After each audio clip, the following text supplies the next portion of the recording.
The architectural history of Zagreb. Zagreb is not a city that was built all at once.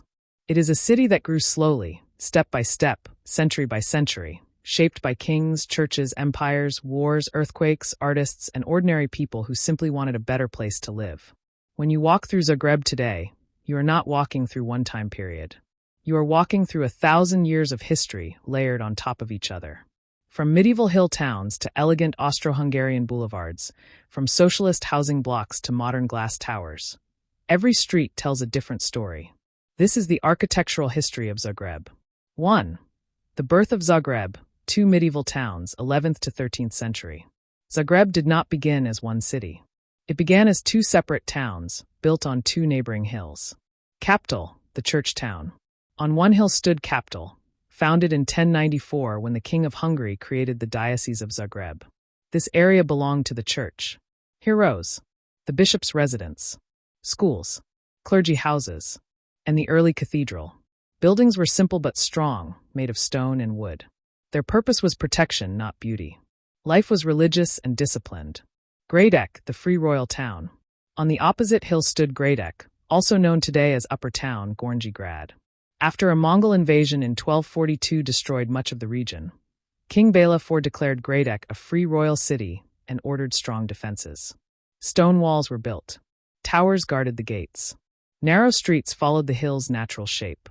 Homes were small, with thick walls and wooden upper floors. These medieval streets still exist today, especially around St. Mark's Square. This is the oldest visible architecture in Zagreb. 2. Gothic and early church architecture. During the Middle Ages, architecture across Europe was deeply connected to religion, and Zagreb was no exception. Zagreb Cathedral begins. Construction of Zagreb Cathedral began in the 13th century. It followed the Gothic style known for tall pointed arches, high ceilings, narrow vertical windows, a feeling of reaching toward heaven. The cathedral became the spiritual heart of the city. Over time, earthquakes, fires, and invasions damaged it again and again, but each rebuilding made it larger and stronger. The idea behind Gothic architecture was simple. If God is great, buildings should reach the sky. 3. Renaissance influence, 15th to 16th century. As Europe entered the Renaissance, new ideas spread, even to Zagreb. The Renaissance brought symmetry, balanced proportions, human-centered design. However, Zagreb was close to the Ottoman frontier, which meant defense was more important than decoration. So Renaissance architecture appeared mostly in palaces of nobles, fortifications, urban planning ideas. Buildings became slightly wider. Windows became more regular. Decorative stone details increased. But Zagreb remained cautious. Beauty never came before safety. 4. Baroque Zagreb. The city transforms, 17th to 18th century. This period changed Zagreb forever. After the Ottoman threat faded, the city finally had peace. And with peace came Baroque architecture. What is Baroque? Baroque architecture is dramatic. It loves curves, rich decoration, grand staircases, emotion and movement. It was meant to impress, inspire, and show power. Baroque Upper Town. Upper Town was transformed during this time. Many medieval wooden houses were replaced with stone mansions, palaces, large churches. Important Baroque buildings include St. Catherine's Church, the Jesuit complex, noble residences. Streets became more organized. Squares became ceremonial spaces. Zagreb was no longer just surviving, it was showing confidence. 5. The 1880 earthquake, a turning point. One moment changed everything. On November 9, 1880, a powerful earthquake struck Zagreb. Large parts of the city were destroyed. The cathedral collapsed.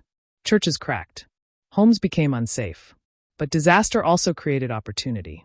Instead of rebuilding the old city again, Zagreb decided to build something new. This moment marks the birth of modern Zagreb. 6. The Golden Age, Austro-Hungarian Zagreb, late 19th century. After the earthquake, Zagreb experienced its greatest architectural boom. The city was part of the Austro-Hungarian Empire, and Vienna became its model. Lower Town is born. A completely new area was planned, Donji Grad Lower Town. This was revolutionary. Urban planners designed wide straight streets, elegant squares, public parks, unified building heights. This plan is called the Green Horseshoe, a series of connected parks surrounding the city center. Historicist architecture. Buildings were built in historicist styles, meaning architects borrowed from older styles. Neo-Renaissance, Neo-Baroque, Neo-Gothic. These buildings were elegant and balanced, with decorated facades and high ceilings. Important buildings from this era include Croatian National Theatre, Art Pavilion, museums, schools, government offices. Zagreb became a true Central European capital. This is the architecture most people associate with Zagreb today. 7. Art Nouveau and Secession Style, 1890 to 1914. As the 20th century approached, architects wanted something new. They rejected copying the past. This gave rise to Art Nouveau, also called Secession in Central Europe. What made it different? Art Nouveau featured floral patterns, curved lines, decorative ironwork, artistic freedom. Buildings looked lighter and more playful. In Zagreb, Secession architecture appeared mainly in residential buildings, apartment houses, shop fronts. Examples can still be seen throughout Lower Town. This style marked the moment when architecture became art, not just construction. 8. Between two wars, modernism emerges, 1918 to 1941. After World War I, the Austro-Hungarian Empire collapsed. Zagreb became part of the Kingdom of Yugoslavia. The mood changed. People wanted efficiency, progress, and modern life. Modernist architecture. Modernism rejected decoration. Its principles were function over beauty, clean lines, flat roofs, simple shapes. Architects believed buildings should reflect the modern age, machines, speed, industry. Important architects introduced apartment blocks, office buildings, new urban housing concepts. Zagreb became one of the most important centers of modernist architecture in Southeast Europe. 9. World War II and its aftermath. World War II left scars on Zagreb, physically and emotionally. After the war, the city became part of socialist Yugoslavia. Architecture now served ideology. Socialist architecture. The priorities were housing for everyone, speed of construction, low cost. This led to large apartment blocks, prefabricated concrete buildings, new neighborhoods outside the old city. Areas like Novi Zagreb were developed across the Sava River. Buildings were simple and repetitive, but they provided homes for thousands of families. For many people, these buildings meant dignity and stability after war. 10. Novi Zagreb, a new city, 1950s, 1980s. Novi Zagreb was not random. It was carefully planned as a modern socialist city. It included wide roads, green spaces, schools and kindergartens, cultural centers. Architecture followed brutalism and modernism. Exposed concrete, strong geometric forms, monumental scale. While often criticized today, these buildings represent a bold social experiment. They were built with the idea that architecture could create equality. 11. Independence and contemporary architecture, 1990, today. In 1991, Croatia gained independence. Once again, architecture reflected a new era. Postmodern and contemporary design. Modern Zagreb includes glass office towers, shopping centers, mixed-use developments, renovated historic buildings.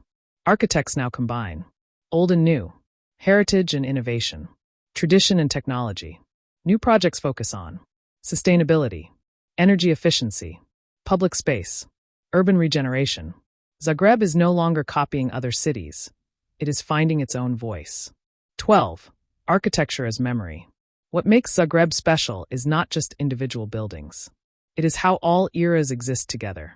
In one walk, you can see medieval stone streets, Baroque churches, 19th century palaces, modernist apartments, socialist blocks, contemporary glass structures. Each layer represents a different belief system. Religion, empire, national identity, socialism, democracy.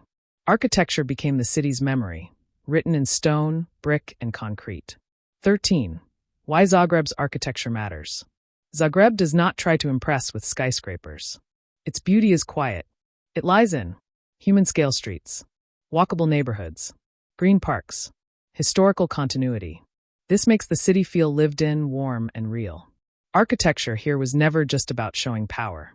It was about community, survival, adaptation, identity. Zagreb teaches us that cities are not built by one generation. They are written slowly, by many hands over time. Conclusion: a city that grew naturally. Zagreb's architecture is like a history book you can walk through. Every building is a sentence. Every square is a chapter. Every street is a memory. From two medieval hills to a modern European capital, Zagreb has grown without losing its soul. It reminds us that architecture is not only about walls and roofs. It is about people. And as long as people continue to live, dream, and rebuild, Zagreb's story will continue.